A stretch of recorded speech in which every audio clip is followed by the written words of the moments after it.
J2. Ladies and My gentlemen, prison name was J6. we know your prison name was J6. It was also 5'6" too. That was your prison name. That was when I was laying down.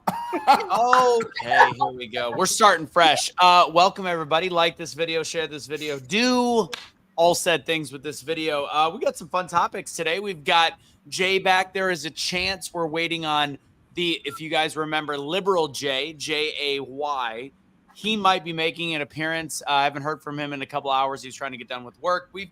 We're really just going to be talking about the core issue, which was the media backlash behind Trump going to Arlington last week. That's one of the main things we're going to talk about. Did Trump really disrespect soldiers? Jay obviously put some comments in my personal page. We're going to talk about it. Let's get to the truth of the matter, to the place where Kamala and Biden dare not go and actually attend that. But we'll get into it. Wait a minute. Yes. Wait a minute, Russo. Wait a minute. Everybody, thank you for tuning in with us right now. We appreciate you for being here. Can you please do us the favor of liking this video and sharing this video out to help us with the algorithm? It is greatly appreciated. Go ahead, hit that like button one time for me. Russo, the floor is yours. Well, that was it. I was actually going to go round table. Sure you were. Sure. Go ahead. Cash thinks he's getting reparations. He's very excited because he saw a 5-year-old video of Kamala. Kamala. Oh, you know what? Let me at least get her name right. Chameleon. I'm just kidding, everybody. Go ahead. Casey, what's cracking in your life? I'm just here battling with the government and all the bullshit that's going on. God, all right. Minute 45 in, already dropping the bullshit. Emily, what's cracking with you? Not a whole lot. Just started my political science degree, and it's been fun. It's been really interesting. I should have picked this as my major all along, because if you guys can't tell, I really have a passion for this stuff. And you're good at it. Yeah, thank you.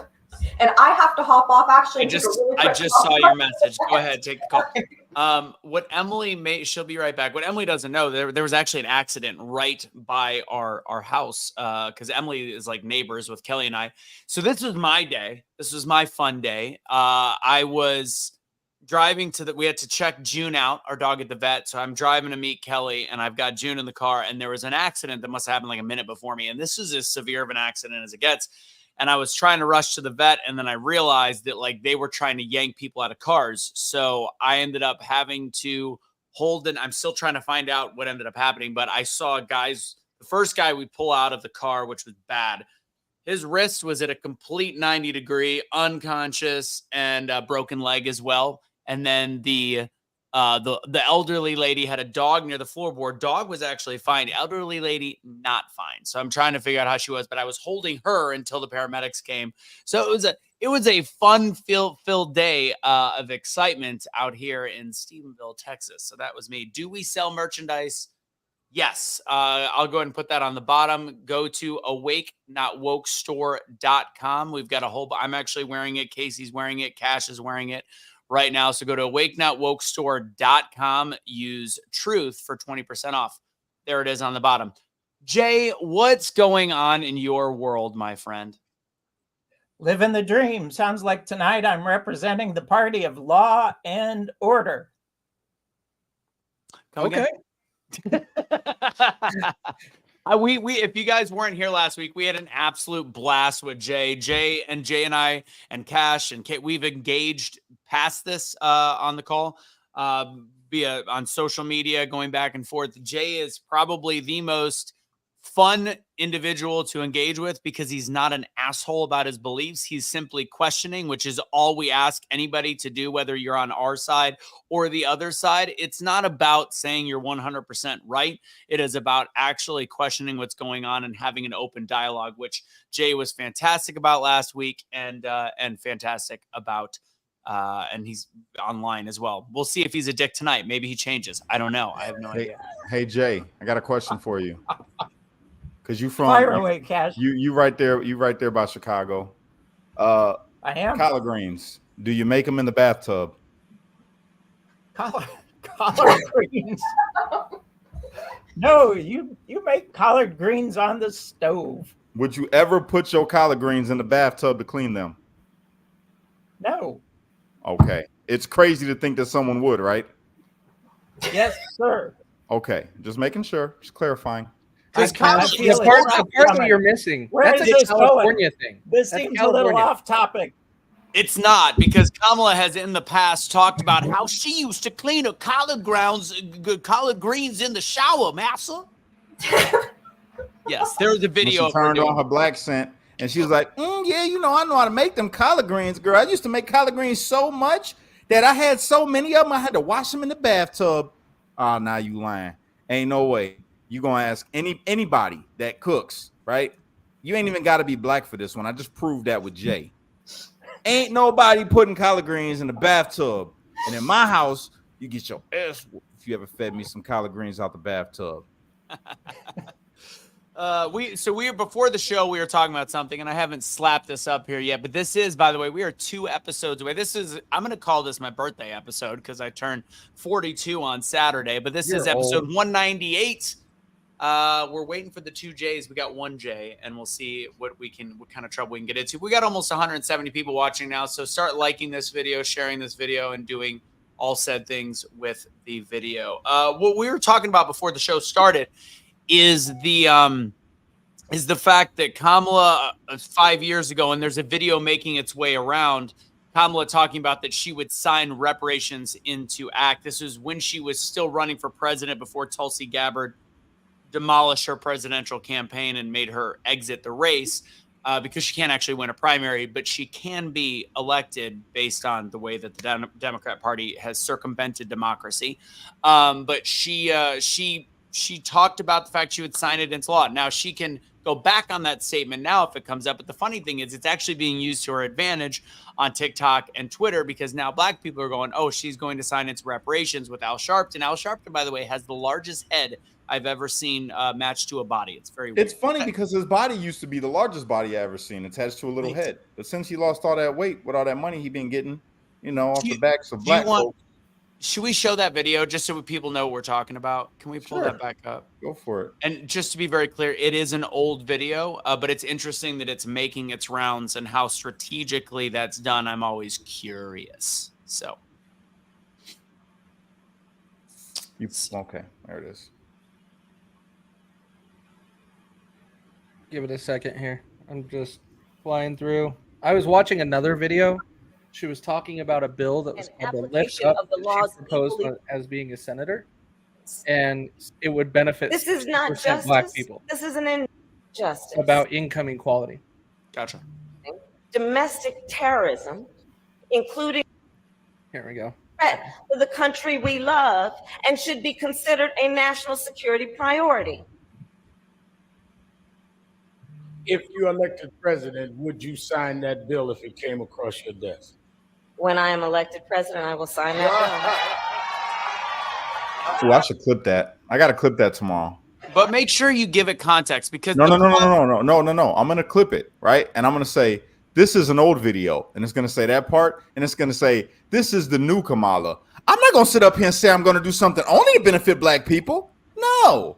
Which there was that video too. No, what you should actually do is just change the audio before she says I will sign that bill, and talk about an $81 million border wall that she now says she supports.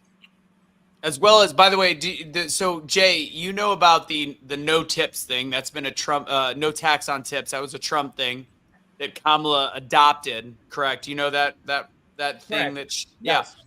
So what's really funny is she was in the bill that actually nixed that on a federal level. She was the deciding vote. And even funnier is this came up in her previous state of California this last week for a vote, and it was shot down.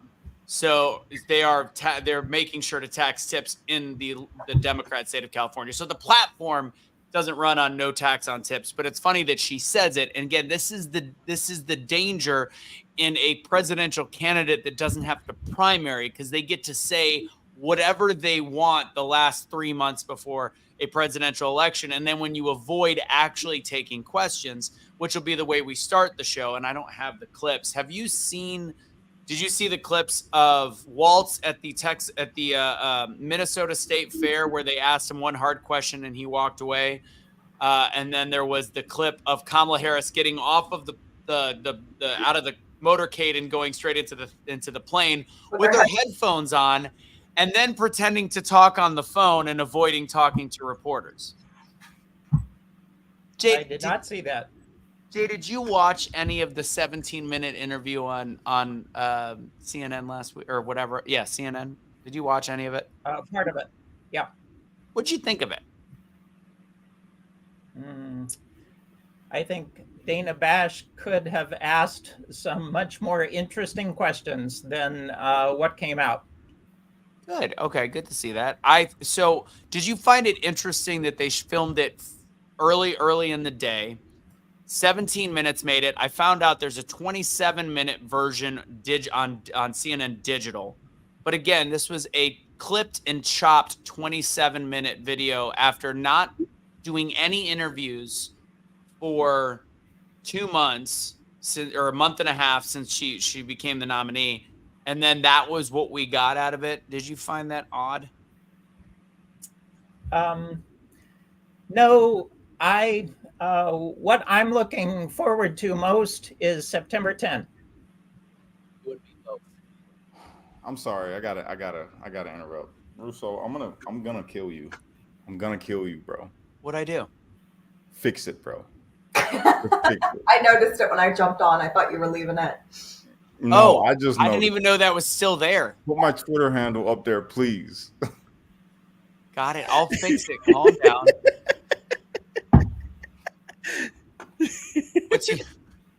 What is your current Twitter handle?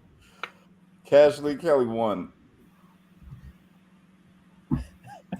I didn't even notice that was still up there. That's funny. God, I love when a joke just maintains for a long period of time. And then I notice it out of nowhere, and it just messes up the whole seriousness of everything going on. And I'm just, man, come on. Hey, just know that you're unburdened by what has been.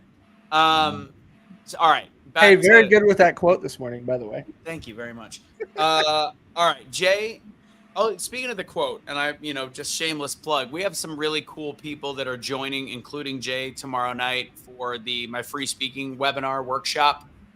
So if you guys are interested in any way, shape, or form, and you want to jump on, we've got definitely some cool people coming tomorrow night. So I will put that really quick. It's free. It's a speaking workshop, doubledownspeaking.com, Wednesdays at 6 p.m. Central Time. And I saw somebody comment about probably the hats that Cash and Casey are wearing. Those are the old Awake Not Woke hats. Those are sold out. We have not had those in about a year, but we do have. We need to work on new ones. We have new Awake Not Woke hats as well. All right, let's stop talking about merchandise. Let's talk about this. Let's talk about the world that we live in right now. So you what are you looking forward to out of curiosity on September 10th, Jay? So like Kamala says, it will be a split screen and an opportunity to really see the two candidates asking tough questions, hopefully, face-to-face, one-on-one. And that's our opportunity to see how each performs under pressure in that kind of environment where they are answering questions that America wants to hear most. So not the Trump talking points that Dana Bash brought across during her interview, but instead, hopefully, good, solid questions that America wants to hear, focused primarily on policy and what will happen in those first 90 days. Well, Kamala Harris does real good under pressure. I will say that. I mean, think about it. She was under the pressure and weight of Billy D. Oh, now. So don't go there. She was. I'm just saying. She acted, and that got her all the way. Look at, she's a VP now. I mean, humble beginnings, right? Oh man. Jay, the one thing that Jay has commented, and I understand it, some of Trump's speaking points or the reshares that he has done speaking ill of Kamala's character, previous background, Jay's not a fan of. I understand that is not the direction Trump should be taking. I think that it's not helping him, because I feel like somebody like Jay is somebody that could be convinced, or somebody that will research and do enough thought process where he's like, you know what, in good conscience, I can't vote for Kamala Harris. But when Trump continues to do stuff like that, he loses a lot of that independent voter that is thinking that way. And I think it needs to stop, even though I If do Trump find goes it up there funny. attacking people, bro, he's gonna lose. That's all I I'm gonna agree. say. If he does not go up there and literally debate, he's gonna lose. It's It's gotta fun be and yeah, it's policy. all in good humor when you hear him say funny jokes and all that. But I really want to know the plan for the country moving forward. And if she goes up there and she's got all her talking points right and she's been training for this thing and getting ready, and he ain't prepared for that, to really have the serious discussions, not about her being black, not about the border. Well, we could talk about the border, but you know, not about the collard greens, none of that. Talk about real issues that's going on and how what's your plan to fix them. If he don't do that, it's going to be called an L for Trump all over the media. Well, and I don't know if it Amen, Cash. Oh, go on, Jay.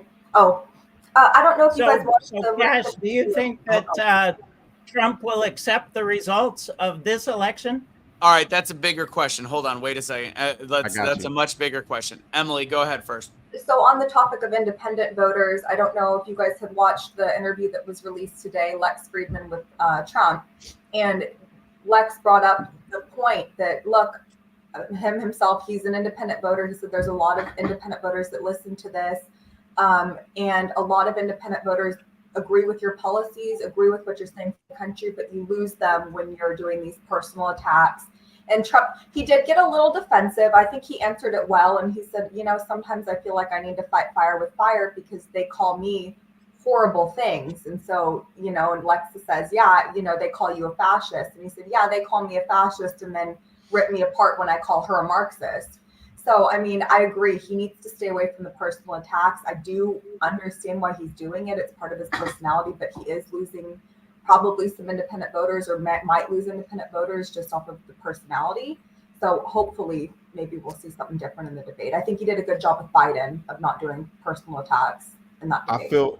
I feel like if he comes up and he speaks the way that he did after they tried to assassinate him, he will win. If he comes up, because that Trump, I don't think we've seen that Trump.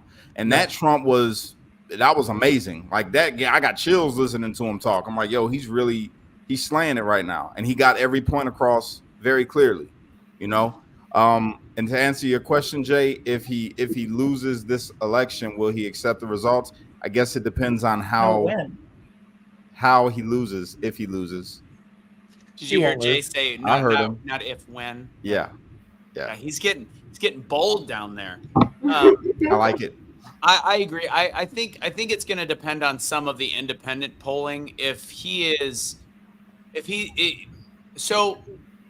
drastically in the lead in a lot of the independent, in a lot of the social media polls, it's going to be very hard for him to accept defeat. And right now, it doesn't look like no matter what he does, he could possibly lose, except for in the mainstream polls. The mainstream polls show a very tight race. It shows him doing far better at this time before the election than he was doing against Joe Biden at this exact time. He's percentage points ahead in the key swing states.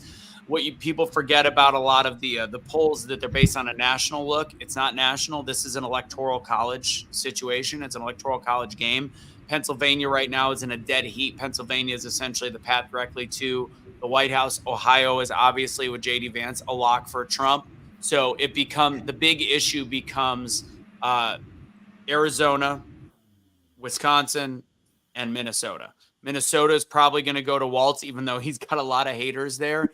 But I think that really you're looking at Arizona and Wisconsin, and wherever those go, those are the two biggest battleground states. Georgia maybe a little, but that's what it's going to depend on. And if the polls are showing a close race, it's going to be hard for Trump to admit defeat as long as he has done everything correct. And you've got people like Steven Crowder that now has invested millions of dollars into tracking the results the night of. Jay, was watching live the night that I saw the actual vote count switch. I was watching till 2 a.m. I saw that, which is one of the reasons I don't believe in the 2020 election, on top of a lot of different take away Dominion, take away all these different things. There was issues I saw. So here's a fun fact, Jay, that's a personal anecdote, but we had a lot of people reach out saying that they looked into their voting record and it showed that they did not vote when they were Trump voters. We had we had in the dozens. Again, that doesn't speak for a huge anecdotal number, but Cash, for example, he did a mail-in because he was traveling, and it shows him, and he actually, the local news did a story about, oh, Trump, Jay Sixer didn't even vote in the election when he and his ex-girlfriend they went and they put it in, and it didn't even get counted for Donald Trump. So there's a lot of reasons why we didn't believe the last set of election results were accurate, on top of the blatant misinformation and the squashing of stories. The FBI, and we didn't talk about this last week, you got Zuckerberg admitting to the fact that he was forced to suppress a story that they've done, and I'll get you then, Cash, they did post-election polls. Would that have changed the vote for some people to know the Hunter Biden story was real? And it was enough to easily change the results in the key swing states that were separated by 10,000, 15,000 votes. So, yeah, I don't believe the last election, and it'll be very difficult in this one if there isn't some things to look and watch. Well, not even just that. Like when you look in California with just the two guys that actually made the news, right? The two guys that casted 8,000 ballots or something like that. Yeah, there's two guys. They got time. They're doing time right now. They casted 8,000 fraudulent ballots that were counted, and they got caught. My aunt is working personally on her county in Georgia, and she spent the last 4 years with a team investigating the election fraud in Georgia. And what they found in their county was there were hundreds of ballots that were mailed to non-existent addresses. They tracked this down. They were parking lots. They weren't real addresses. I mean, all of those ballots were filled out for one candidate. And after her investigation, they went to the state election board, and they're now forcing Georgia to go through and kind of clean up how they're checking the addresses before they do the mail-in ballots. But I mean, just in her county, it was hundreds of fake addresses they found. I think we're seeing now the election fraud being uncovered in Pennsylvania and Georgia. After the 2020 election, I actually I knew there was election interference with Zuckerberg, but I wasn't so ready to believe that there was wide-scale fraud. After the last 4 years, then the evidence that's come out, I would say with 99% certainty, it was a very fraudulent election. I mean, let's really be honest.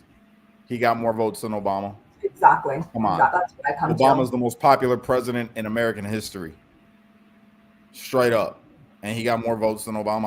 I can't see buy that. I don't buy it. And there was people like Steven Crowder that, again, I'm a Steven Crowder fan. I think individually as a human, not a great guy, but his work is very, very good. And they did things that have been pulled from YouTube, where they went through the voter rolls for, I think it was Michigan, and they drove to houses that were non-existent. There were lots of land that received ballots. So there's people that say, Anthony, you still believe that story?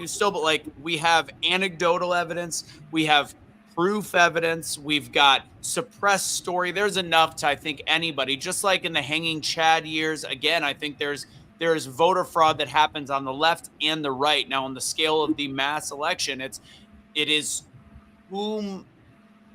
depends what side they're cheating for. I do believe that was it Al Gore with the hanging chads? I do believe that Al Gore won that election. I think he won in Florida, I'll be honest, and that's a Democrat. And I think Al Gore is a crackpot environmentalist. It's gone way past the bounds. Yeah, that was because he was so traumatized after that election. He got weird after that, because he was all right before. Al Gore was all right. I liked Al Gore. For Gore. I've been a Democrat my whole life until recent. So anyways, that's a lot of information, Jay. But to answer your question, I would believe it if it is very clear. Now, part of the issue I'm having right now is the misinformation. Like Arlington is a perfect example, which we'll get into shortly. Is there anything before we get into Arlington that you want to talk about in terms of the election results?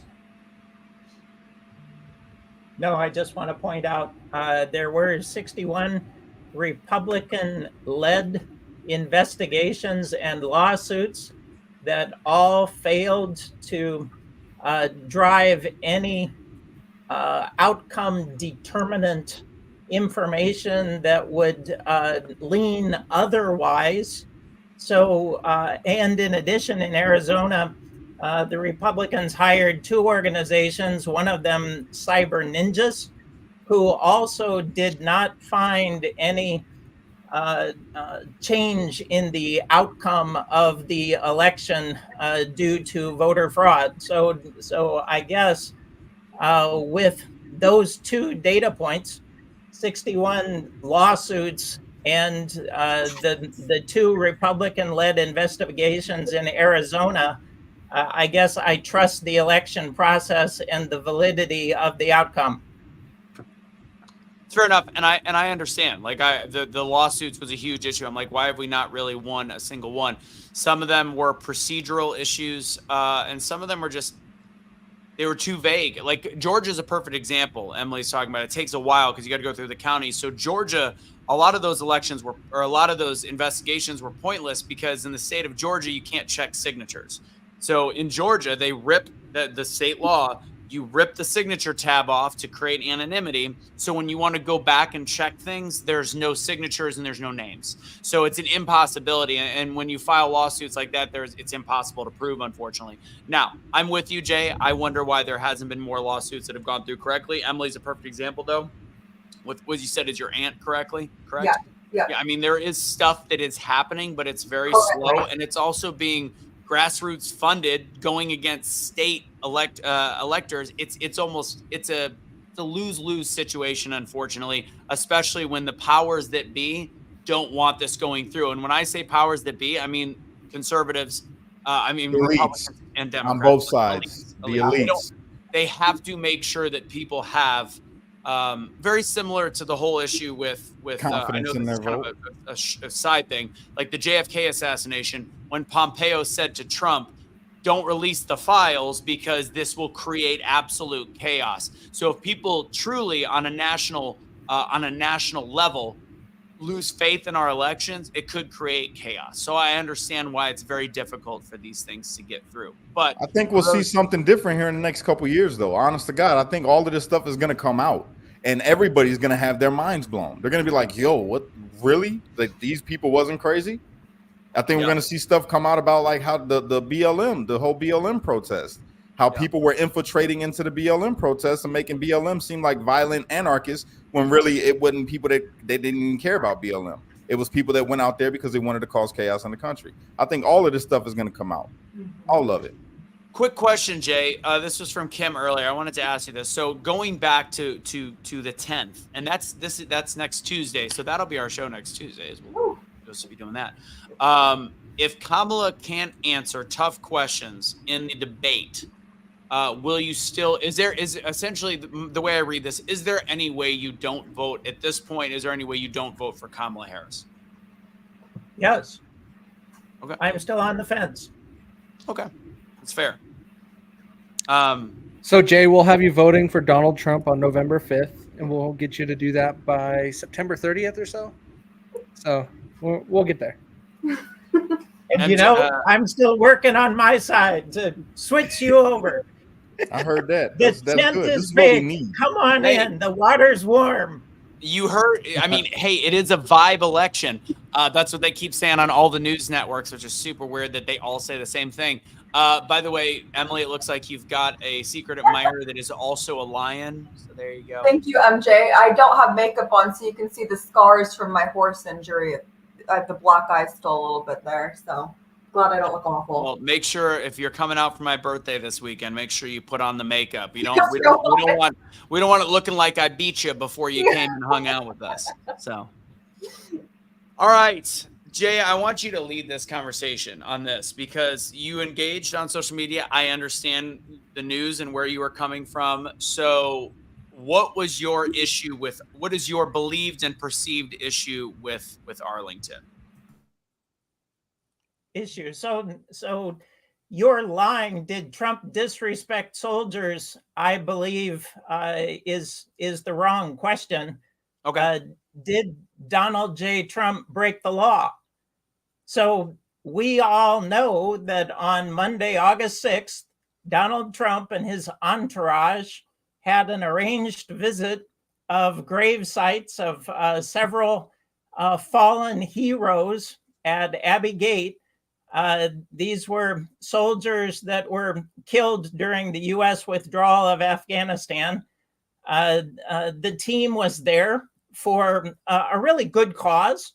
You know, I think that it is awesome that the Trump team wanted to commemorate fallen heroes.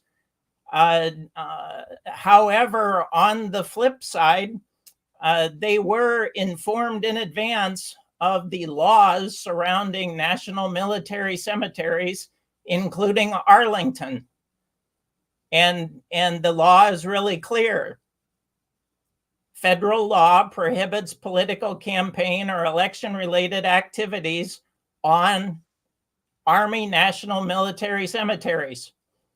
They were informed in advance. They knew the rules. They knew that they could not have photography, content creators, any type of partisan political campaign activity on cemetery grounds.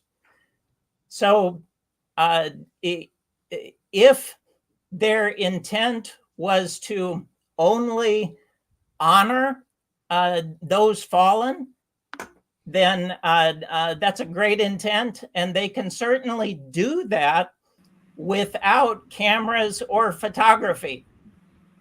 But they chose to have cameramen and to take pictures.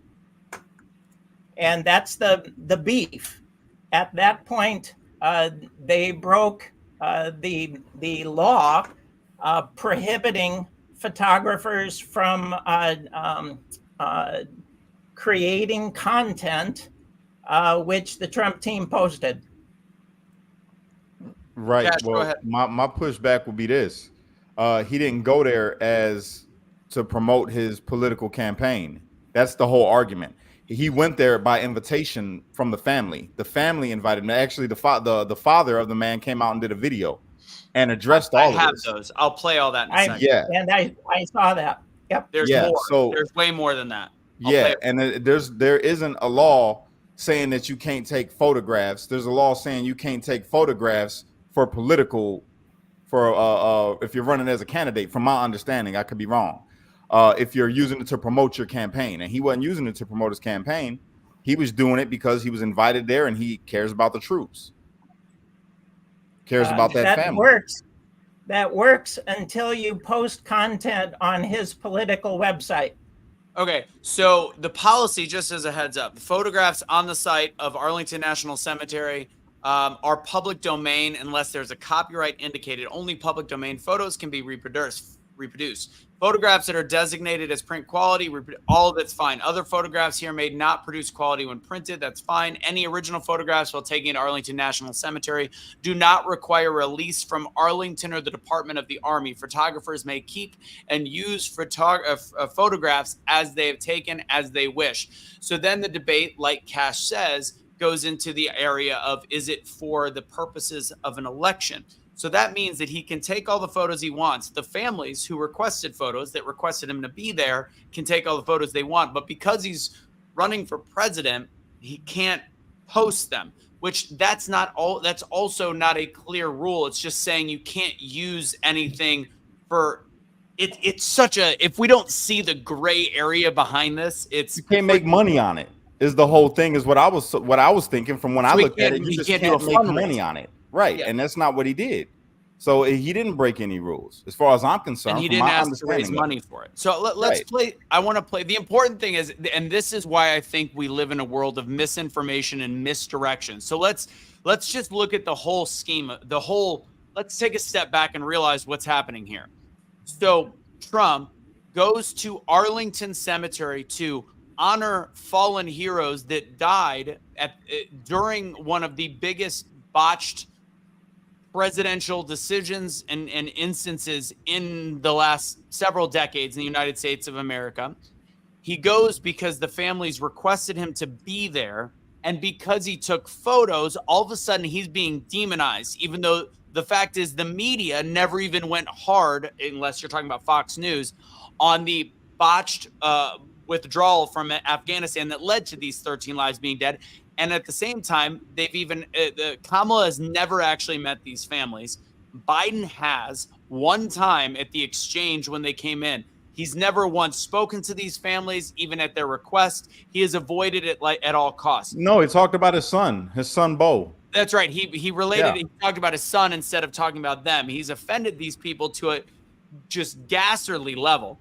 And then here we are. Somehow the media, who is so against Donald Trump, is managing to take what could be a procedural error. This is just like Mar-a-Lago being worth $18 million. A procedural error based on one conversation with one woman that was in somewhere in Trump's campaign that they're blaming Trump for maybe yelling at a woman or whatever it is to say that we're allowed to be here. And you know what? If I was Trump, I would say pushing a middle-aged woman staffer. They're saying nobody has record of the pushing, to be very clear. I have a feeling it was firmly saying, get out of the way because we're doing this. And to me, when you are representing 13 families with dead loved ones, you do what they want instead of the pencil pusher working at Arlington National Cemetery. That's what I would do if I was a leader. I would say, this family wants me to be here. Get the fuck out of my way. That's what that's what I would say in that case. That's what a leader should say, because it's not about the pencil pushing. It's not about the rules. It's about following through with those that gave their life, paid the ultimate sacrifice for this country. And somehow the media is covering this, ignoring why he was even there. It's mind-boggling. So I want to play these families real fast, because I think it really, this to me is the ultimate show of how the media will manipulate every single thing that Trump does for the negative, when this is something that should not have been a story. So here we go. Earlier today, your post regarding the incident at Arlington National Cemetery was brought to. By the way, this is in regards to Kamala's post about how, not Kamala's post about sorry about the lives of the soldiers, Kamala's post demonizing Trump for the procedural violation that happened. Because, by the way, let's just say you're running for president and you're not going to take a photo that the families are requesting and post it on your page. I think it's pretty important to remind people how big of a failure the last administration was. All right, here we go. My attention. It's been 3 years since my son was killed in action, and myself, my family, and other Ghost Star families have not seen any support from you or your administration. Please stop making these types of comments, because that support has not been demonstrated. Your words are hollow and empty. Why did we want Trump there? It wasn't to help his political campaign. We wanted a leader. That explains why you and Joe didn't get a call. The irony behind your post that you give a rat's ass about our military or our veterans is an outright lie. We're living proof of that. Your recent remarks related to Trump's visit to Arlington are filled with nothing but lies and deceit. How do you sleep at night knowing it was you, this administration, you and Biden, you being the last one in the room, are responsible for the death of our 13 kids? You have been nothing but disrespectful to me and the families of the 13. You know nothing about honor, courage, commitment, respect. But President Trump does. President Trump has been there for us. He's been a rock for us. He showed compassion for us, and he showed he truly cares for the families that truly do know what the ultimate sacrifice really is. It's got to be really. What do you think, Jay? Well, I think Trump made it political when he said that it's a travesty that Kamala Harris is not here performing the same honorarium. Why is that political? Because they are running against each other. Yeah, but that should even make it more true. It's not. It wasn't to help his campaign. It was stating a fact. Why is Joe Biden not here? Why is Kamala Harris not here, who's running to be the president? You all the ones that actually caused this. You all caused this, and you still haven't said nothing to the families. That's what the families are pointing out. They're like, you could come on here and talk about this man who showed up for us, but you ain't here, and you still haven't said anything to us. That's the whole point. Well, the big part to look at this whole thing, right? Like, we're talking about how the media is spinning everything against Trump. They're doing everything they can to avoid bringing up who is the commander-in-chief and second in charge right now that should be representing our country in a very important situation. the two people that did not show up. And the media won't talk about it. And everybody that does, we get told, oh, we got to bring up Trump. No, we don't have to bring up Trump. You know who showed up to a bunch of other funerals in the past? A whole bunch of presidents that were in office. They have showed up to show respect because they were a president at the time of them serving or something along the lines. They showed up as a time of respect. These two people in office today have zero respect for the military to even show up or attempt. If Kamala had a conflicting schedule or something, and then Joe Biden showed up, I would have a little bit more respect for them. I would. But no. But the video that you showed just said that Joe Biden and Kamala Harris were not invited. They still don't need an invite to show up. They're the president and vice president of the United States. They don't need an invite. If they would have asked if they can show up, they wouldn't have said no. I will say, Jay, you do have a point, because there's conflicting reports saying that they were invited and didn't show up. That's wrong. I think that's false. I think that's clear. There's been people report like they were invited and didn't show up. That doesn't mean the point that remains here is that somehow the media machine, again, I'm not going to lie, I don't fault necessarily Kamala for not showing up. But the fascinating thing is the media machine has found a way to spin this as something against Trump because somebody on Trump's detail told a woman to step aside when they were taking photos, and he shared his moment with these fallen soldiers' families on social media. Like, this doesn't get any more ridiculous for this this is literally taken over the news, that this was after Kamala Harris's 17-minute interview. This is all we're talking about is he disrespects shoulders, and they're bringing things back in the media talking about him saying that they're suckers and losers, which has never been corroborated by anybody, but one general said it that was fired by Donald Trump and disgraced by Donald Trump, that wants a way to get back Donald Trump. So they continue to find a way to bring up completely unprovable statements to continue to say that he's against soldiers, which is the most ridiculous thing. Anthony. Yeah. Unprovable. All right, let's not do the suckers and losers comment, because you're right. That's from Kelly. Let's take that off the table. But let's go to Trump calling McCain a loser and saying he's no hero. I can tell you why. Can I tell you why? Go ahead. Because McCain was actually a traitor. He talked. He told. He gave up information to the enemy. You don't honor a coward. Which is allowable under severe torture. No, it's not. Yes, it is. No, you talk to any soldier, and they're gonna tell you what you're trained for. You talk to any soldier, and they would tell you, "I would never." And not even soldiers. When I was interviewed by the KGB for 2.5 hours in Moscow, and they were trying to get me to say disparaging remarks about Biden, which I do not like Biden. I think he's the worst president in my lifetime, probably in the history of our country. I still would not sit there in front of foreign agents that could have arrested me and disparage an American president. I mean, and I'm not in the military. I'm just a girl that was traveling, and I still had loyalty to my country to not. Rewind, Emily. Wait. What happened? I was detained and held in Moscow by the KGB. Oh, sorry, FSB. It's the KGB, but the FSB. The last time I went into Russia, because it was my first time entering since the terrorist attack. And Russia seems to believe that Western forces, CIA, this is their belief, had something to do with the terrorist attack. Maybe because the State Department was telling all Americans to stay away from concerts the month before. The terrorist attack happened at the concert. But anyway, so I was detained and held, and I thought they were going to Brittany Griner me, but I still was not going to say anything bad about my country or my president. Biden's my president, even if I hate him. So okay. I don't have respect for anybody that's going, you could kill me. And what form of torture did the KGB use on you at the time?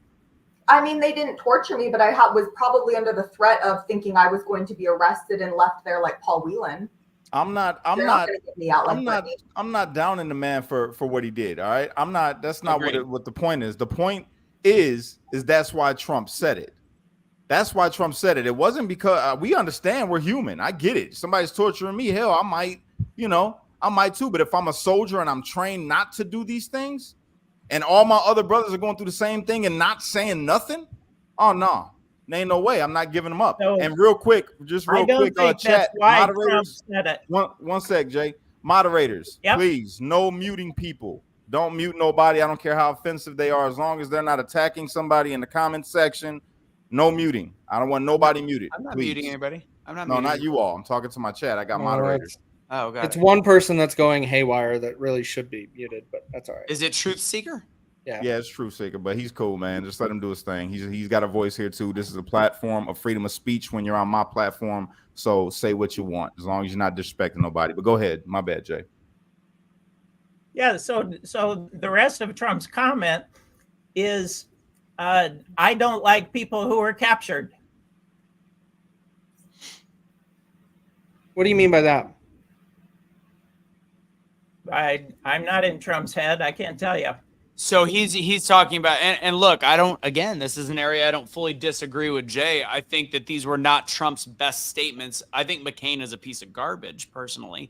I don't think he was a hero per se, but Trump talked about the fact that I don't celebrate people that I don't remember the exact quote, but he talked about the fact that he was captured, and the capture was actually his downfall or whatever it was. That's why he's not a hero, because people don't get captured. Again, not my favorite comment of his. I don't think it was overly smart.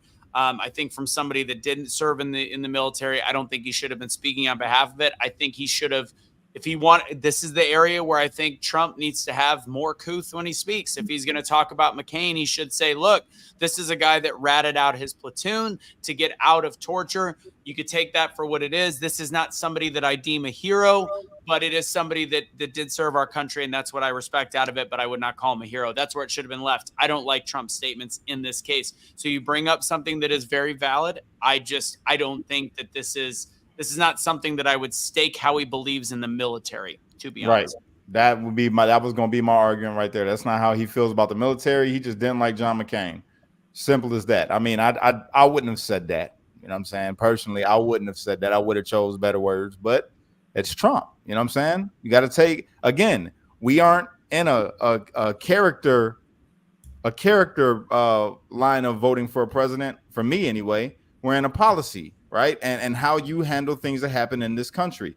And when he went to go, as not even the president right now, allegedly, he went to go and sit with them people who lost their children from Afghanistan, and they didn't, and still haven't said anything to them. That's my argument. That's the point that I'm making. He's still doing what's right as a president, even though he's not the president, allegedly. Yeah. All in all, if we're going to be, the biggest part is to emphasize, right? Well, how many times have we talked about, are we going to vote on policy instead of emotion? When we're talking about someone and some of just a random statement like that about McCain, there is something personal between them that it's not necessarily directed to our military in general. It's one specific individual. Is that something that we should be using as a deciding factor? Because I could tell you there's a lot of people I have no respect for. Kamala Harris is one of them that I'll say some things about her. Absolutely. Because I don't think she respects Americans at all. And so when it comes down to it, is that how you need to be deciding it? When we start looking at policy and how all of these things roll out with a president that is in charge, just look at the last 3.5 years compared to the 4 years prior. You have everything else that shows Donald Trump was leading by example in our country, showing up when he was supposed to, also making appearances when he needed to, addressing the nation to give them comfort in time of need. Our current administration is MIA all day. They won't show up to anything. That is the big standing, glaring thing between these two people running in the 2024 election. And Jay, you mentioned in our messages back and forth about, you said you would rather vote on character than policy. That is correct what you said, correct? Exactly right. Character first, because, and I think I also texted or DM'd Cash that good policy flows from good character. See, the office of the president is subject to so many surprises that you cannot prepare for. And so I feel that character is an important part in determining who your next president should be, because you will need to make some decisions on the fly, off the cuff, that you did not anticipate. And character will play a big role in how those decisions are formed and how those decisions are executed. So if you've got, sorry, Emily, go ahead.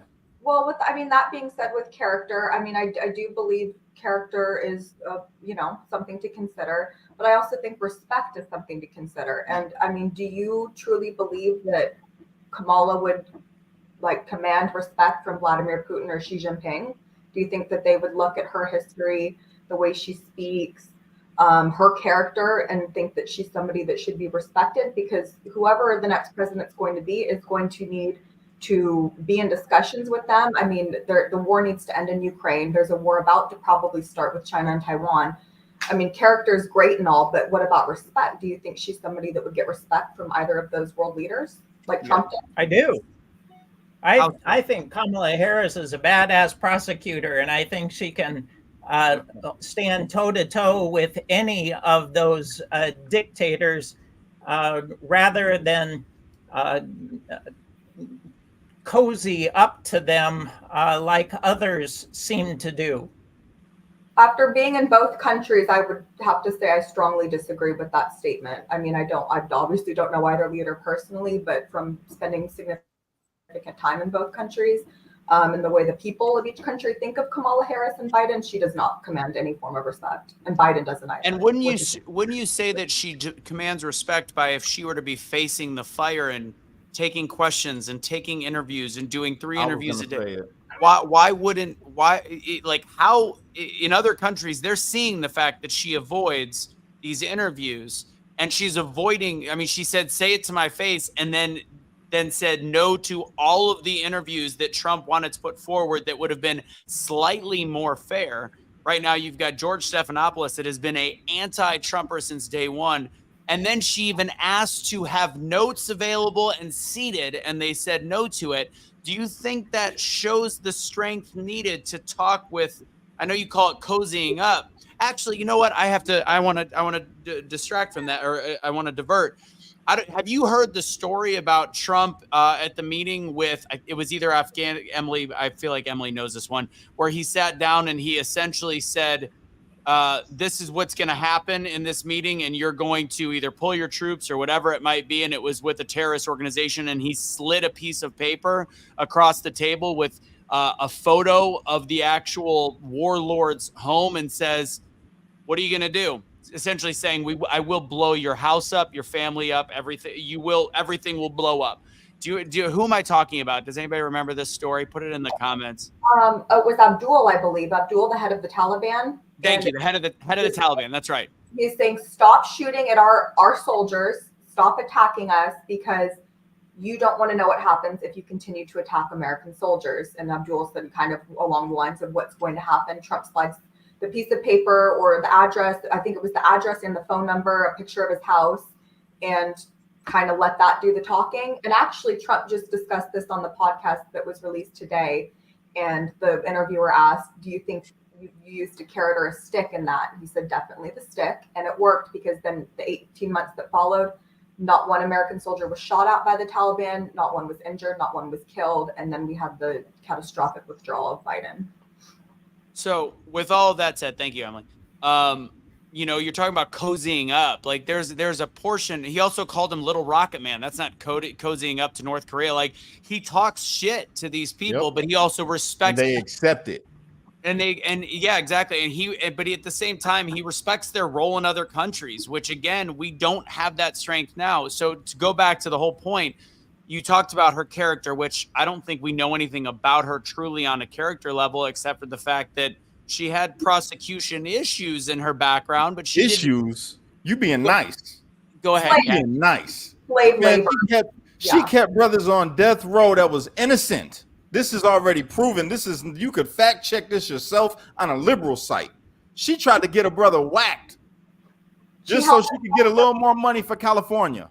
She held them past their parole dates time and time again off petty crimes like marijuana crimes. Held them past their parole dates to utilize their labor for the state of California. I mean, I'm not trying to throw terms around here, but it's basically slave labor. That's not good character. So Jay, what is this character? And what did Donald Trump do with the New York Five? The New York Five. I know that story. Let's see. Who are you talking about? Central Park Five. Okay, so here, let me reiterate this. I do this all the time on TikTok for everybody because that's one of the main talking points. Let me go ahead and clarify for you, right? If 5 people are found guilty and pled guilty to rape, right? Are you going to come to their defense and say, those are such good people, love them? Or are you going to be like, yo, those pieces of shit, forgive my language, everybody, I'm trying to clean it up, but this warrants it. Are you going to say these pieces of shit deserve exactly what's coming to them? I hope that they get it. I hope somebody breaks a broomstick in prison on their ass. You know what I'm saying? Are you going to say that, or are you going to be all sympathetic, right? Forced confession by white New York cops. Hold on. That came out later. At the time, these 5 young men pled guilty. When he made that statement, they pled guilty. Even if there was coercion. Hold on. I know why, but that's not the point. The point is that at the time, no one knew that. Everybody was under the assumption that these was animals that committed an atrocious act against a person from their community. And people were speaking out. It wasn't just Trump. Trump's the one that they used because he ran for president. And they're using it now. Everybody, if you look it up, they're still talking about it right now. Go ahead, Cash. Exactly. Everybody spoke out against these guys. And when they came out that they were innocent, cool, they were innocent. But he didn't say that knowing that they were innocent. He said that thinking that they was animals. It's simple. I would say, matter of fact, I just came from prison. We talked all about the chomos. We talked about them all the time. We talked about all the time about people that was, out there committing rape. They weren't even allowed to sit at certain tables. They all had to sit together. They had on the Chomo 3000 shoes and the big glasses, and they looked weird. And that's where we made them sit. They weren't allowed to sit with us. They had to sit far off on their own. Don't even say nothing to us. That's how it was. That's how it is. That's how you deal with people who are rapers or pedos. Plain and simple. And if it comes out later, after you see them, they get exonerated later from prison, and they're like, I didn't do it. I told you guys I didn't do it. We'll say, oh, shit, man. Well, you was sitting over there with him. We thought you did it. We didn't know that you was innocent. Plain and simple. And it's cut and dry. Where's the clip of Kamala talking about, with the swipe of my pen, I can give you a misdemeanor and make you go. It's not like she knew she thought these people were guilty and evidence came out later that they weren't guilty. She knew what they were in jail for. She knew she was holding them past their parole dates. And she did this, there's not just one example, there's countless examples of her doing this. And she gets on and brags about how much power she has.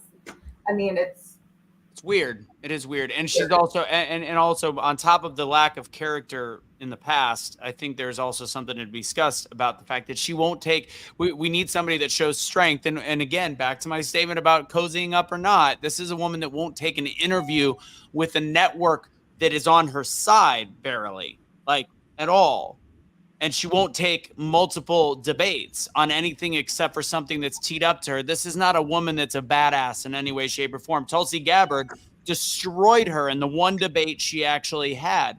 Tulsi Gabbard's not a prosecutor. She's not a DA. She's nothing. She was a in the military veteran, a very strong speaker, very polished speaker, who is a Democrat that is now supporting Donald Trump.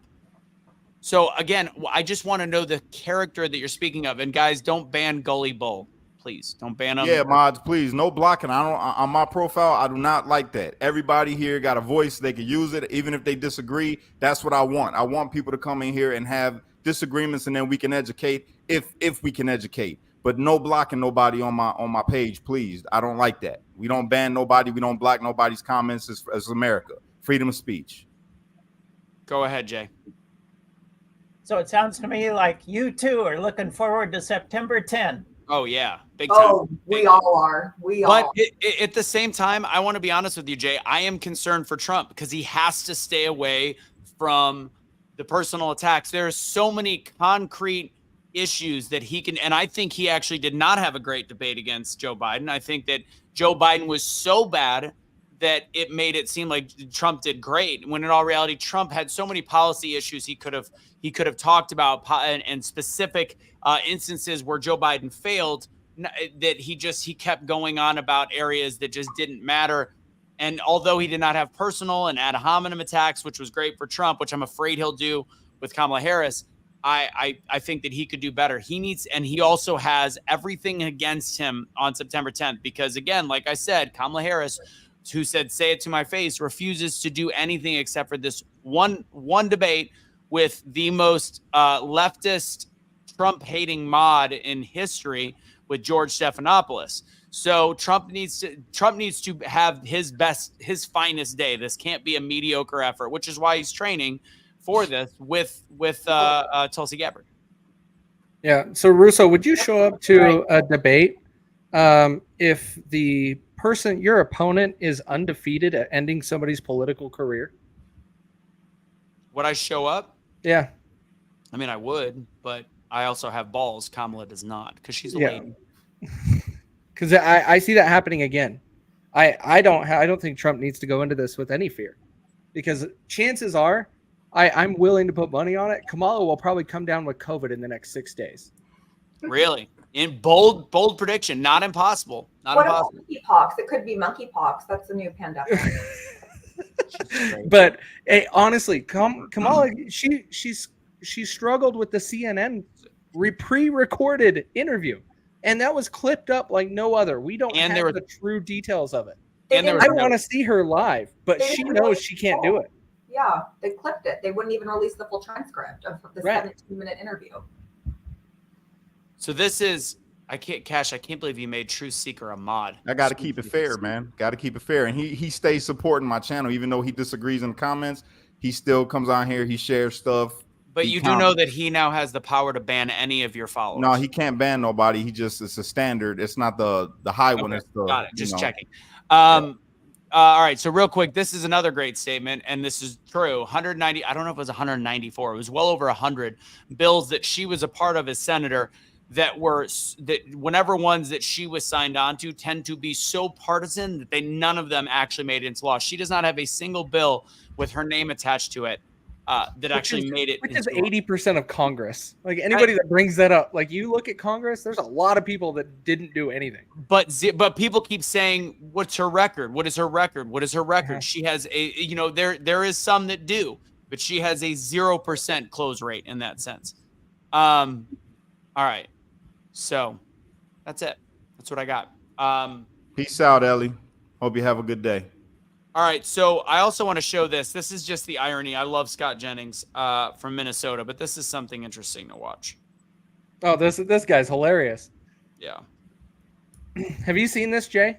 I'm curious. Hang on before you play it. Jay, have you seen this at all? No, sir. With ABC. Okay, I want you to pay attention to the end, and I'm curious what you think about this. All right. Why are you playing such a horrible? Oh, what? Man. What? Just go ahead and play it. What am I playing? A horrible what? We're all zoomed in and. God dang it! I had it all set up. Users. There we go. It's a sham. Early voting starts in less than 3 weeks. Come on. Here, I want to try this again. The governor has agreed to a debate on October 28th. You're not thrilled about that. As me, you and I both know that that's a sham. Early voting starts in less than 3 weeks. Come on. What's happening is Tim Walz wants to have one debate as late as he can, potentially after 50% of Minnesotans have voted, and say, see, all the major news programs understand that I've had a debate. At this time, 4 years ago, Tim Walz had participated in 4 debates. He's absolutely been shutting them down. He wants to do this one debate so far into just before Halloween, and you know that he's actually using you to put out his message that I want to debate. He doesn't want.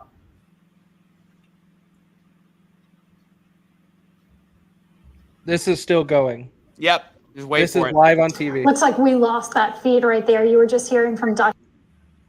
Scott Jensen, and we're going to continue to update you online on this ongoing election.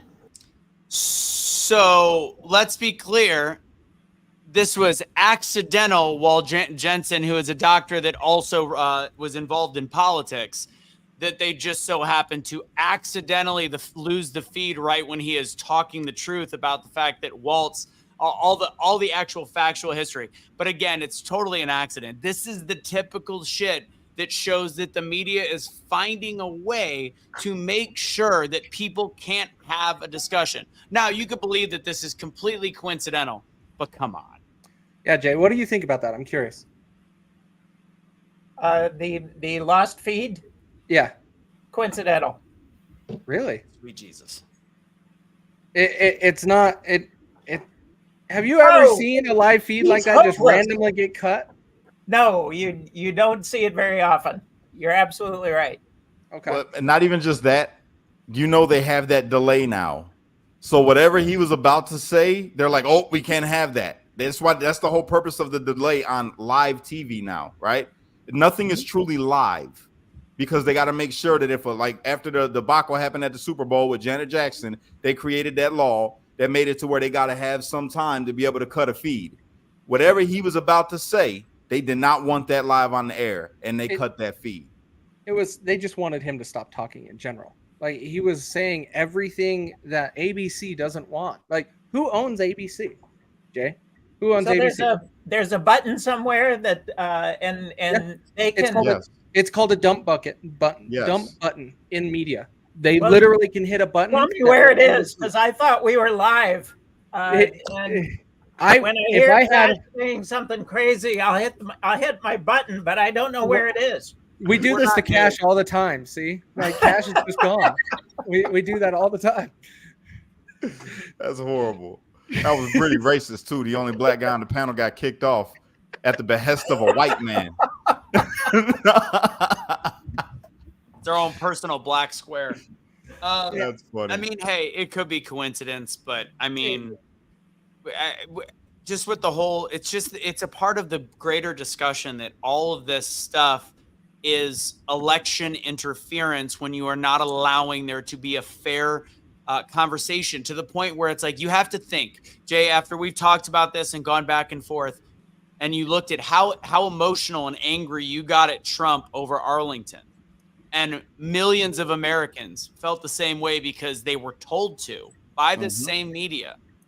And again, I don't fault you for getting upset about it, but you have to just try to clear the fog out of the head and go, this is pretty insane. I'm livid about a procedural error when he was asked by Gold Star families to attend an event to commemorate their lives. And because somebody took a photo and posted it on his social media, I'm angry about it. And you sent me an interview from a news station that kind of bombarded Trump. He may not even knew what was going on. He said some stupid shit about his campaign is crushing it in social media. But they essentially just like came after him and was like, how dare you go to blah, blah, blah. And think about that from his perspective. He's like, I'm attending something at the behest of dead soldiers' families, and you're mad at me because we put a photo up on social media? Like, the fucking insanity behind that would drive anybody nuts. And the fact that they are emotionally able to just manipulate the American people like this, do you not see that? And even I see the comment saying that the U.S. Army issued an official rebuke, right? I don't know how true that is, but all I'm going to say is this: isn't the current general or whatever, isn't that the same person that is a transformer? Yes, in the Army, and I shared a message with Jay on the side on this one. So the soldiers in this Army, for the most part, are very conservative. And we had Kevin that used to be on the show. Kevin could tell you that in the intelligence department, it's very left because it's more tech people. And then as somebody that has done events for the Army, and God bless all of them, including Trump the people, supporters. The ones that work for the Army are not. So the thing is, they've had a hiring. What's that? The soldiers aren't No, the The soldiers are. Yeah, that's what I'm We're saying. talking about people higher up than just the soldiers. Well, let me explain the way it works. So, and one of my speaking points is, the Army has like over 100 different careers that are not battle related, and they need people for these positions. So these people that want the GI Bill, they want to actually be able to get an education, all these things, and they have been for the last decade preying on more of a leftist part of society. So you have got a lot of people that are not battle tested, they're not soldiers, that work in the Army in these positions that hate Donald Trump.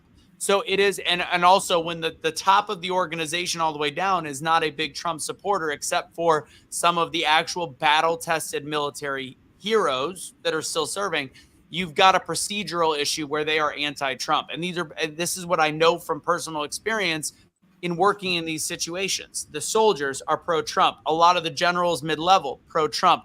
Leadership and then the pencil pushing and all the different careers that are associated with the Army are very, very liberal. So that's why you're able to rebuke things in a situation. I guarantee you most military is still going, what the fuck did Trump do wrong? Like, he took a photo. It's silly.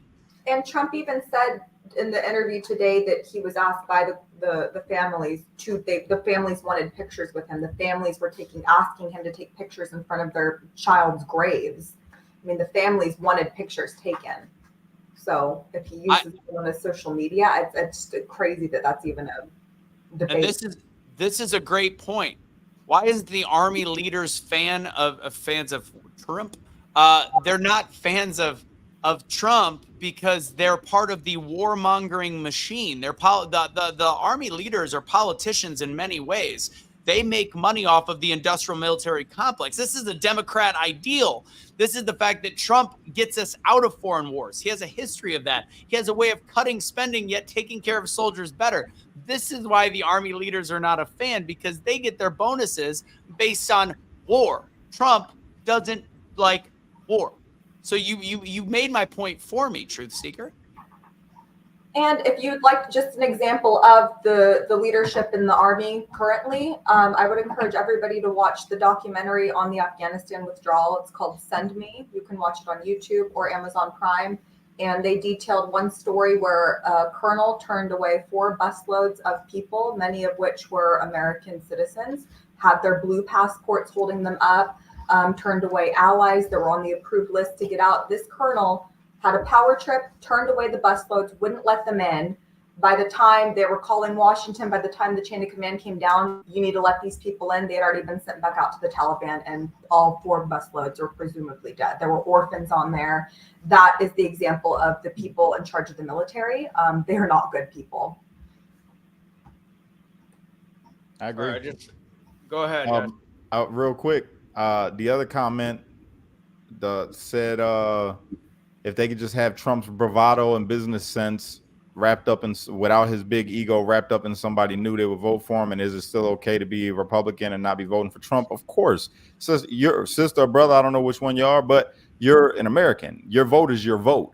The point of us having these discussions is, yeah, we want to get the best person for the job. So who we feel that is Trump. So obviously we want to persuade you that way. But who you decide to vote for, that's between you in the ballot box. It's still all love here. We ain't gonna give you no hate for it. We might try to educate you a little more, give you a little more attention than everybody else in the comment section. But at the end of the day, yeah, you're welcome here, 100%. And you can still be a Republican in name only.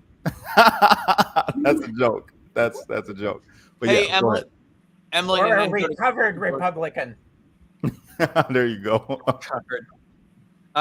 Emily, real quick, so you sent me something. Go ahead and take the helm. Explain about, again, this is about Kamala Harris's record. So you have something from 2020, her legislative statistics. Go ahead. Yeah, so I mean, we spent so much time talking about her record as a DA. I decided to look up her record in Senate, which was kind of difficult to find because she doesn't have many accomplishments. So this is from govtrack.us, and there's a little blurb saying a higher or lower number doesn't necessarily make this legislator any better or worse or less effective. So then we just go to the rankings. Joined by partisan bills the least often compared to Senate Democrats. Ranked most politically left compared to Senate Democrats. Wrote the fewest laws compared to Senate sophomores. got their bills out of committee the least often compared to Senate sophomores, held the fewest committee positions compared to Senate sophomores, was second most absent in votes compared to all senators. Harris missed 55.1% of votes in the 116 Congress. Got bipartisan co-sponsors on the second fewest bills compared to Senate Democrats. I mean, it's a terrible record. And this is just statistics. This is just statistics comparing her with the other members of the Senate. This is why she had no chance to ever become the Democrat nominee, because she would have been destroyed in a primary just the same way as she was in 2020. She has no ability to do that. Ultimately, this comes down to the $90+ million war chest, that she's the only person that could unlock that. And they know that she fits the virtue signaling bill, and that the media will completely carry her water all the way to the election if she could just hold on and survive through one debate. So this is the issues we have with Kamala Harris. She's not respected over the world, throughout the world. She does not have any actual strength from her positions in the Senate. She, as a vice president, the excuse they make is, well, she was vice president. She really couldn't do anything, because there is no actual record to show. And fact is, she would have been demolished in a primary. And 3 days before they coronated her, she was ranking 10th in most of the polls of who would be the best replacement for Joe Biden amidst people from the Democrat Party. They circumvented democracy. They've put somebody in a position that doesn't deserve to be in there. And right now we're trying to just have a conversation of, well, maybe Trump isn't as bad as you might think, and many Americans might think, based on the fact that the media is not only holding Kamala's water, they attack every breath Donald Trump takes, and he is imperfect. So they find a way to do it, just like all of us are imperfect. But he opens it up. He opens it up, and I get it. But at the end of the day, a discerning brain and a discerning mind that has intellect like you do, and many Americans do, if you can step back and just look at the bigger picture and realize there is no pros to Kamala Harris except for she's not Donald Trump. And that's not a way to vote. I agree. Hey, mic drop. That was a mic drop. Thanks, Cash. Jay, what do you got? We're going to wrap up the show, but what do you got for us to chop? What do you got for us to think about? I think that we all are going to enjoy September 10, and I'm sure that at the end of that debate, we will have our feelings about who won and what was most important as an outcome from that debate. So that's something to look forward to. I can't believe that it's only 1 week away. It's awesome that it falls on a Tuesday, because if you're going to live stream that would make a great show. We'll be on it. The debate with Joe Biden and Trump, we had 10,000. By the end of it, we had 10,000 viewers. Today we got 1,500, which is great for a Tuesday night. So yeah, amazing. Yeah. So that's go ahead, Cash. Are we wrapping up right now? No, I want to make sure we touch on pilled and all that stuff. But Jay, you go. Is there anything that else you would want to say to Jay before we? Not necessarily to Jay, but I will say this. I want to give a shout out, man, to God real quick, because Kim Whitaker, you all know Kim Whitaker. Yes. She's in the comments right now on YouTube. Her son is in remission after he was told that he had a 15% chance of living 5 more years. Okay. And he's in remission. So we got to give a shout out to God and say, thank you for that miracle, letting people know the miracles are still real. And beyond that, Jay, hallelujah. I wanted to say to you, my brother, I would love to have you on more, man. Like, if you want to come on, little shows that I do, you're more than welcome to. I like your vibe, bro. Emily, same for you. I'm trying to figure out how I can replace Anthony and Casey because they be dissing me. We don't watch all the conspiracy. You get mad. We're a little busy right now. Our credit score just got better. Oh wait, no, it's there. There it is. All right.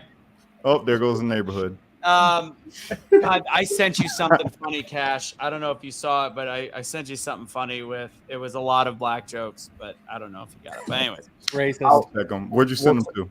Instagram. It was a whole thing of this band that was all black guys, and they were singing like Oh, I seen that. I seen it already. I cracked up. But did you know, bro? I got a new power. I'm gonna use it on you right now, Anthony. You ready? Okay. I'm about to snap my fingers and make you forget that you're gay. Jay, you're not allowed to laugh at that. Jay, you can't laugh at that. Are you gay? No. See, it worked. Like a charm. It worked. It worked. Jay, am I going to see you tomorrow night, Jay? Oh, absolutely. I'm looking forward to it. I genuinely too. appreciate this conversation. Oh man, Waz, man. Shout out to Waz. Yeah, we haven't done the Waz shout out. So yeah, Jay, is there any final words before you are dismissed? No, I got nothing. I know you guys want to slide into Nashville, and so No, we're not gonna. I don't think we're gonna do Nashville today. We're not. We're already at the hour. We're good. I have to. Ask, I do have a question for you, Jay. Based on the first conversation, so let's take a temperature check. As of last Tuesday, before the show, how certain were you that you were voting for Kamala Harris? absolutely 100% sold on Kamala Harris. And where are you right now? Well, now I'm about 90. So Progress. so- I'll take 10%. I'll take it. I'll take it. So you're working on me. All right, I will take that, and I think and again, I think at this point, there's probably it's a difficult shot for us to ever consider voting for Kamala. So, I hope you understand that. Like this again, and this is also the reason I say that, because I don't think it's fair to say that I won't change, and I'm hoping that you'll change, but also know that we do this like 40 hours a week we spend on politics, so we have ingrained ourselves into it. To the point now, if Trump were to come out and say something like "kill all the Jews" and "I hate black people," I probably wouldn't vote. Like I would just there is certain things that would make me not. I'd vote. ask the questions: which Jews and which black people? Oh man. So yeah. So that I want to be fair, because obviously like we're trying to discuss and convince with you, and it'd be very difficult for us to do anything except for not vote at the end of the day, especially now that RFK, like there could have been a way to convince me to vote for RFK, but now that he's, well, I could in Texas, but anyways, different story. Jay, thank you so much. We will see you another time. We'll figure out another time. Thanks, guys. I want to bring some friends. Have a good for day, you next Jay. time. So Great to see all you right. guys. Take All care. right, my brother. Good day. Take it easy, brother. I really love Jay, man. I I like that guy. Yeah. So good. And not too many people were mean in the comments, so that's good. Cash, tell people about the whatever thing you want to tell them about. There you go. Freedom Box. Freedom Box. There it is. Freedom Box. All right, you guys, if you're sick of supporting businesses that don't share the same ideologies as you, that are pushing things in their stores that we don't really, want to push in front of our kids, if you know what I'm talking about, you know what I'm talking about. If you support the environment, because the left side will say that we don't. People that are Trump supporters, we don't care about the environment, which is not true. We just don't buy into the whole climate change scam. All right. If you're somebody that wants to support American-made business, everything made in America, sold by Americans, shipped to you by Americans, even the customer service is an American that is on the phone, that speaks the same language as you, that can handle your problems in less than 5 minutes, then go to freedomboxinfo.com. All right. Fill out the job form. I'm going to reach out to you. We're going to talk it up, and hopefully you become a customer. Now, I'm not selling you nothing. I want to clarify that, because everybody thinks like they're trying to get sold. I'm not trying to sell you anything. I'm trying to introduce you to an online store, all right, where everything, 99% of the product is made in America. 1%, less than 1% comes from Italy. It's the mascara, right? The mascara comes from Italy because, girls like to have their stuff popping with the best, shout out Emily. Yeah, go there, check it out. You guys will love it. I guarantee it. You will absolutely love it. Go to freedomboxinfo.com. I'm not selling you nothing. I want to show you a store. Boom. But he will, if you are convinced to potentially become part of the team, he will send you a nude selfie. Also, no, my big camera broke. Oh God. Mm-hmm. My telescopic lens is out too. For the cleanest water filtration system on the market, Patriot-owned Century H2O. Use Russo 10 for 10% off. Fun fact, we have a travel product that I've been integral in working with. Nelson, if you're watching the show, there's something else coming out for not just horses, but RVs. It's all mobile, and it's, Kelly, if you're watching, Nelson is investing a lot of money on this prototype, so we need to make sure people see it and sell it. So there's that. Emily, I know you're looking for some extra work. Maybe we can have you help pump this stuff up. So that's coming up. But they do have obviously the under the sinks, the stuff that I drink. Cash. Oh, got on me. Water so clear you can't even see it. It really is the best on the market, and he will be in East Palestine, whatever the hell it's pronounced as, in October with supposedly J.D. Vance and possibly Donald Trump Jr.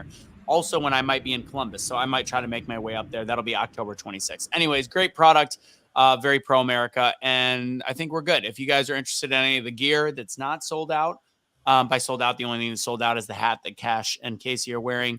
Go to awakenotwokestore.com. Use Truth for 20% off. Emily, any final words? I don't have much. Pavel Durov got freed. That's the update. He can't leave the country, but one little win. So I have to tell you something. That reminds me, I was watching Fox News, and to tell you how dumb even Fox News reporters are, they were talking about winners and losers of the week, and they named Pavel Durov the loser, not because of what was happening. It was a clearly uneducated person for Fox talking about he's the loser because of the not the fact that he was in trouble and he shouldn't have been. It was the fact that he did something wrong, which he did nothing wrong, to be very, very clear. So, Casey, what do you got? Not much. Just don't trust the government. Never trust the government. Never. What's that great saying? The scariest sentence is, "I'm here from the government and I'm here to help." Yeah. Most famous line. I'm only so pro-America because of you people. Okay. What do you mean? All of you all watching, not you people. Like, what do you mean, you people? Yeah, not that, but all the American people. It ain't got nothing to do with a Republican or Democrat. I can't stand neither one of them. I do not like the government. All right. Let me just make that very clear. I'm proud to be an American because of what American people have overcome. All right. Our history as American people, not the government. Just want to throw that out there. And what the hell is an Antifada? I've been trying to figure it out. I went to Dunkin' Donuts and tried to order one. They said they don't have that there. Then I went to this little breakfast spot and asked them if I could. They asked me what kind of omelet I wanted. I said an Antifada because it sounded kind of like an sound like an egg, like an omelet or something. I don't know what Antifada is. Can someone help me? You should let you're funny, by the way. You should let Binary B also be a mod since you let Devil be a mod. Gina, East Palestine, Ohio, not the one. By the way, we didn't even talk about the 6 dead Israelis and whatever. I think that's a very big deal. Make sure you check that out. Government is the devil. Love it. I've got nothing else. Hopefully I'll see again. I'm very excited for some of the people coming tomorrow night to my speaking class. So if you guys want, please join me over there. It's free. It's a, fun little workshop. We get to, I call it, what is it called? I love that. I'm talking about speaking and I can't speak. What's the name of it? Toastmasters. Toastmasters on steroids with somebody that actually knows what the hell they're doing.